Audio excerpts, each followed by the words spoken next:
আমার কাছে মনে হয় না এটা ধর্ষণ। আমার কাছে মনে হয় এটা একটা ভালোবাসার সম্পর্ক এবং আমার তো মনে হয় যে মামুন ধর্ষিত হয়েছে। আমার কাছে এটাই মনে হয় যে মামুন ধর্ষিত হয়েছে। ধর্ষণের মামলা করা উচিত মামুনের, কারণ মামুন অল্প বয়স, মামুনের একটা যে ইমেজ সেটা তো লায়লার ছিল না। মামুন অবশ্যই প্রথমে একটু লোভে পড়ে গেছিল।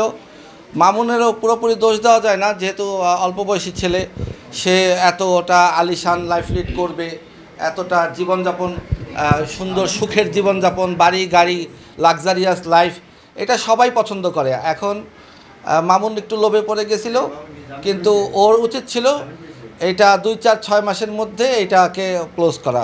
যেহেতু এটা ওরা 4 বছর টেনে নিয়ে আসছে, এখন তো কিছুটা ভুগতে তো হবেই। না, এইটা তো আমরা তো জানি মামুনের বউ লায়লা। আমরা লায়লা সবসময় বলতাম যে মামুনের বউ।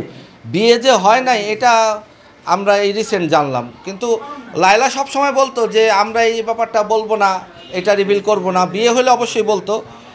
এখন এটা তো দুজনের সম্মতিতেই হয়েছে, যা হয়েছে এটা ওরা বলে। এখন যদি এটা আদালতের ব্যাপার, সে কি সাক্ষ্য প্রমাণ দিতে পারে, ধর্ষণের পক্ষে বিপক্ষে দুজনে দিবে। আমার কাছে মনে হয়, আমি ব্যক্তিগত অভিমত যেটা, আমার কাছে মনে হয় না এটা ধর্ষণ। আমার কাছে মনে হয় এটা একটা ভালোবাসার সম্পর্ক এবং আমার তো মনে হয় যে মামুন ধর্ষিত হয়েছে। আমার কাছে এটাই মনে হয় যে মামুন ধর্ষিত হয়েছে। ধর্ষণের মামলা করা উচিত মামুনের, কারণ মামুন অল্প বয়স, মামুনের একটা যে ইমেজ সেটা তো লায়লার ছিল না। এটা আমার কাছে মনে হয়। আমার কাছে মনে হয়েছে যে এই মামলাটা বানোয়াট মামলা। এখন মারামারির মামলাটা ঠিক আছে, কিন্তু ধর্ষণ মামলাটা আমার কাছে একটু বানোয়াটই লাগে। এরা আমার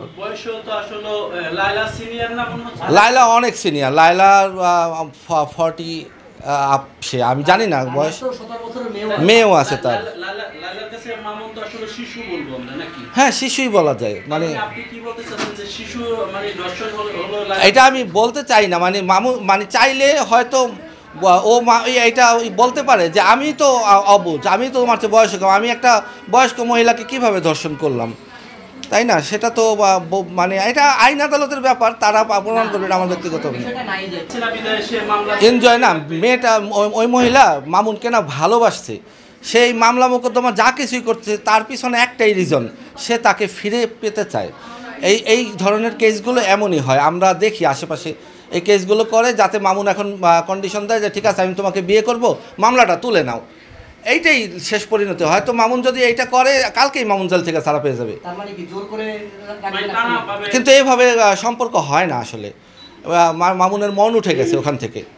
মামুন জোর করে আর কয়দিন সংসার করবে না। বাধা বলতে আর কি, ভদ্রমহিলা দেখছে যে মামুন এখন স্বাবলম্বী, নিজেই দাঁড়িয়ে যাচ্ছে, ব্যবসা বাণিজ্য করছে, আমাকে হয়তো আর প্রয়োজন হবে না, এখনও ভালো আছে। ফেম তো মামুনের আগেও ছিল, তো এই জন্য আর কি উনি একটু ডিসঅ্যাপয়েন্টেড হয়ে গেছে যে হয়তো মামুন আর ফিরত আসবে না, যেভাবে হোক তাকে ফিরিয়ে আনি। মহিলারও দোষ দেওয়া যায় না, কারণ মহিলা যা করছে ভালোবেসে করছে, আর ভালোবেসে মানুষ অনেক কিছুই করে।